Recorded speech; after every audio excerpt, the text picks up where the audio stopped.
Let's talk about plants that give you winter interest.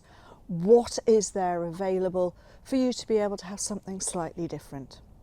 Hello, I'm Rosie Hardy. This is Rosie Hardy Gardening. If you enjoy my gardening videos, then please do subscribe, as this really does help my channel. So in this video, I'm going to talk about plants which give you winter interest. Now, what do you want from things in winter interest? Are you just looking for good leaf colour? That's absolutely fine. Are you looking for a bit of flower? Well, don't we all love a little bit of colour and joy when you're coming into those dark winter months? So let's start with something which is always good as winter colour, winter interest, and this is the Helleborus. Now, I know some people don't like them, but if you're growing in containers, they are an ideal plant. They're good in a woodland setting as well. This is one of the Rodney Davies series. This is a British breeder, and he has bred these, and they're called the marbled series because they have these fantastic marbling all through the leaves, and then a red centre right at the middle of the leaf itself. The leaves come up and sit there looking really good. They start to really put on a good show from late October through November, December, and then they start to put on their flowers. Now this one is just putting on a flower bud in the centre here. It'll probably be about another 3 weeks or so. That means this is going to be out in flower through December, January, maybe into February. This particular variety is Glenda's Gloss. Glenda's Gloss, the flowers will come above the foliage, so they're not hidden below the foliage here. They come above the foliage. So the foliage grows to probably about 10 inches high. That's around about 25 centimetres, and then it'll be a spread of about 18 inches or 45 centimetres. So a good, when you've got a mature plant, this is only a 2-year-old plant, when they're 3 or 4 years old, you will have a lot of beautiful foliage. Then as the flower spike comes up, it comes up and it will sit somewhere around about 14 to 15 inches. That is somewhere around about 50-55 centimetres in height. Beautiful big single flowers which are creamy white with a beautiful pickety pink edge on them. Really beautiful, and these are fantastic, and they are really good plants. So you can grow them in a container, you can grow them in the garden as well, absolutely no problem. They prefer a little bit of shade, so you know, outside the front door, a lot of people have got shady areas at this time of the year in pots there, just to brighten the day as you go in and out of the house.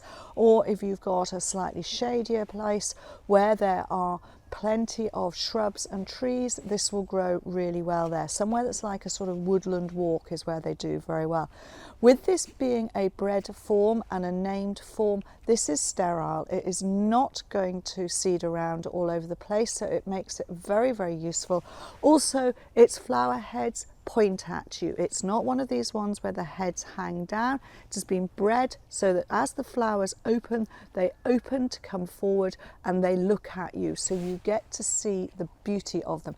And because they are full of pollen and full of nectar, anything that is still flying around will get some food. So that is the ideal thing to be having out in your garden through the winter months, is something that will provide food for those insects that do not go into any sort of hibernation.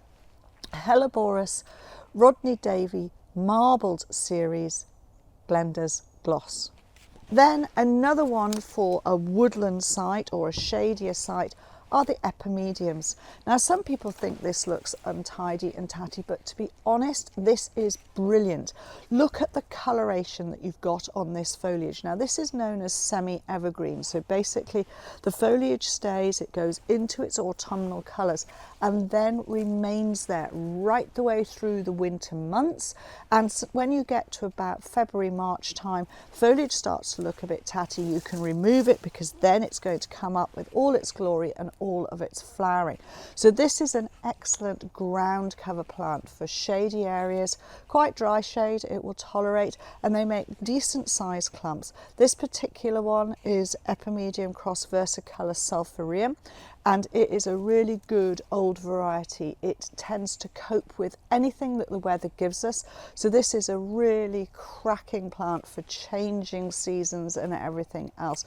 I do great epimediums. They are fantastic. Just be aware though, they can get quite big, so you do need to be splitting. It's much easier to chop into the clump and take pieces off it than it is to try and lift the whole clump. If they're young ones, then yes, that's absolutely fine. Again, you can container grow them and they can go underneath things. They look very good if you say have your plants put together in such a way whereby you raise something, you have something else there and you're making a little display.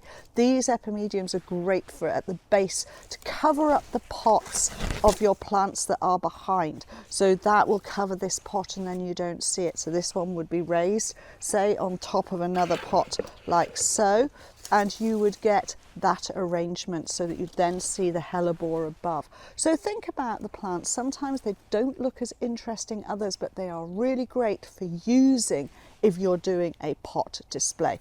But they're also really good for using when you are having somewhere underneath trees and shrubs that you just want a little bit and you don't want that dull earth there all the time. Epimedium, cross versicolor, Sulphureum, really good form. That foliage is stunning and I love the coloration that we've got there. And then if you want something that is going to flower, this is the plant that flowers for the longest on the nursery here. This is Anisodontea El Rayo. Now, so this is a small young plant, but it will flower 12 months of the year. So you will always see these beautiful little pink mallow flowers, wonderful dark centers in the base there, and then they open up. They're a little bit bigger than you can see there, so that would be it fully open. Really super little plants. They usually tend to come out in pairs of flowers and they'll flower all the way up the stem. Now I have these growing in containers. I have 2 or 3 around the house because I just love to be able to see something just pinging out, and they will get to quite tall. They can go up to somewhere just under 2 meters, so say 1.80 meters, and if they're in a container they stay quite narrow, especially if you don't overfeed them. If you give them a lot of food, you'll get a lot of foliage and you'll get bigger, wider growth. So depending on what your soil is like, if it's drier soil, then they'll be slightly smaller leafed and they will be taller and more upright. If your soil is very rich and has a lot of manure and compost in there and is well fed, then you will get big leaf, you'll get good flower, but they'll be a little bit more floppy. So it just depends. When they're a little bit more floppy, just prune them more often. You can summer prune 2 or 3 times in the year and that will keep them going into shape, but this will just keep on flowering, and I think it's such an interesting plant to have as something slightly different in your garden in containers. Yes, it can, after we get sort of say -10 degrees Celsius, it will suffer. So with mine I will protect the pots, and if you want to learn how to protect your pots and cover them, please do look at another video we've done. Otherwise I will put some fleece over the top of them, or if it gets really extreme I can then move them inside. So they are brilliant for giving you a lot of colour. So this is 3 that are of winter interest that are here. Let's go outside and have a look at what I've got in containers around the house. So in my mass of pots that I have around the house, around the back and to the side, so they all get into different areas, I do have some winter interest, and I have this fabulous little collection of grasses. These were just some that decided to seed together and I love it. So there's a Festuca, there's a Stipa, there's a Carex, and this just gives me a flowing potful of interest through the winter, and it's always going to move, and I think that's really key for winter because a lot of stuff which is shrubby, it's quite stiff and upright. Yes, it gives you a backdrop, but you do need some soft and flowy as well. So that is why I have the grass. So those are brilliant, and I have all these wonderful clays. You will notice, however, that I do not plant into the clays. These are in their containers, and then I just drop them into the clays and I can move them around as and how I feel and play with what the arrangement looks like. Then I have this wonderful Chilean Myrtle. Now this is Luma, and this one is Luma apiculata.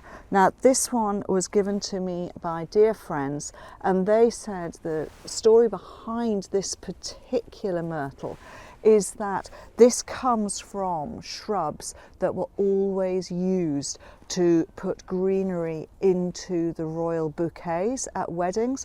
So this is really good. Now this doesn't get massive and it can occasionally get caught by the frost, so I do move it in every now and then, but it's a really good habit and it's got lovely coloured stems, so I really like that one. It's excellent. And as you can see, I have a huge Anisodontea there.